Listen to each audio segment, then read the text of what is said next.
शोक, संतप्त और व्याकुल आनंद को सांत्वना देते हुए भगवान बुद्ध ने उससे कहा, हे आनंद, तुम्हें जगत का रहस्य समझना चाहिए।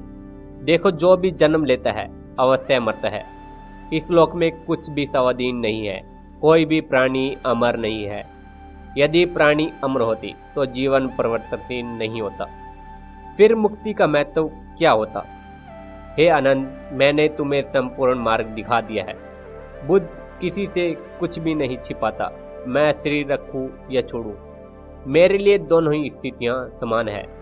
हाँ, मेरे चले जाने के बाद मेरे द्वारा जलाया गया यह धर्म का दीपक सदा जलता रहेगा।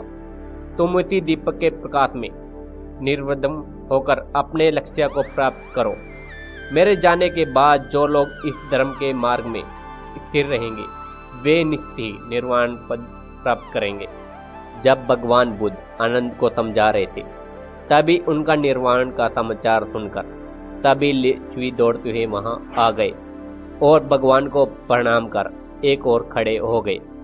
तब भगवान बुद्ध ने लिच्छवी से कहा, मैं आप सबके मन की बात जानता हूँ। आप भी अन्य लोगों की भांति शोक संतप्त होकर यहाँ आए हैं, परंतु मैं आपसे कहना चाहता हूँ, यदि आप लोगों ने मेरे उपदेशों को ध्यान से सुना और ज्ञान प्राप्त किया है तो आपको मेरे जाने के कारण शोक नहीं होना चाहिए। भगवान बुद्ध ने उन्हें आगे समझाया, देखो, इस परिवर्तनशील संसार में शरीर काल का भोजन है, यह क्षण भंगुर है। इस जगत में सदा रहने वाली कोई भी वस्तु नहीं है। पहले भी जो बुद्ध हुए हैं वे भी अपनी बुद्धि के प्रकाश से संसार को प्रकाशित कर तेल समाप्त होने वाले दीपक की तरह ही सदा के लिए बुझ गए। विलाप करते हुए लिच्छवियों को भगवान बुद्ध ने पुनः समझाया और उन्हें अपने अपने घर जाने की आज्ञा दी। परंतु जैसे लहर हवा की विपरीत दिशा में नहीं चल पाती, वैसे ही वे अपने घर लौटने में समर्थ नहीं पा रहे थे।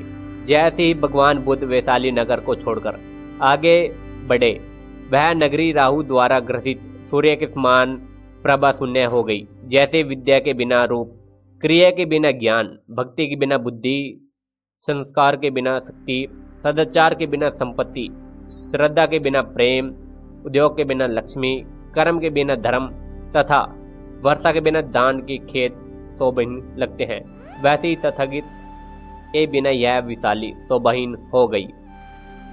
उस दिन शोक के कारण विशाली में किसी ने भोजन नहीं किया, न किसी ने जल ग्रहण किया।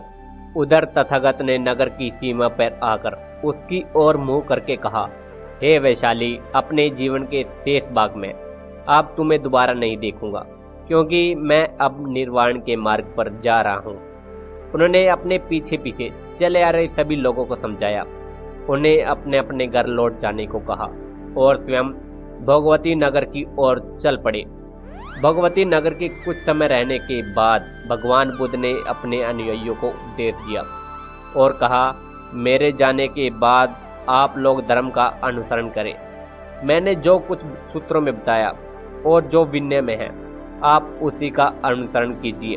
जिसमें विनय नहीं है वह न मेरा वचन है और न धर्म। पवित्र लोगों के वचन वैसे ही ग्रहण करना जैसे कि स्वर्णकार स्वर्ण को तपाकर उसकी परीक्षा करके उसे ग्रहण करता है। इसलिए शब्द को अर्थ के अनुसार ठीक ठीक सुनकर ही उसे ग्रहण करना चाहिए।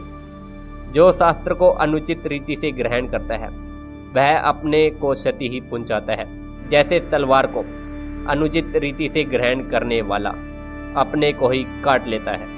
के बाद भगवान बुद्ध ने पापापुर के लिए प्रस्थान किया। पापापुर पहुंचने के बाद मल्ल ने उनका स्वागत किया। उन्होंने वहां अपने भक्त चंदू के घर अंतिम भोजन किया। अपनी शिष्य मंडली के साथ भोजन करने के बाद उन्होंने चंदू को उपदेश दिए और फिर कुशीनगर के लिए प्रस्थान किया।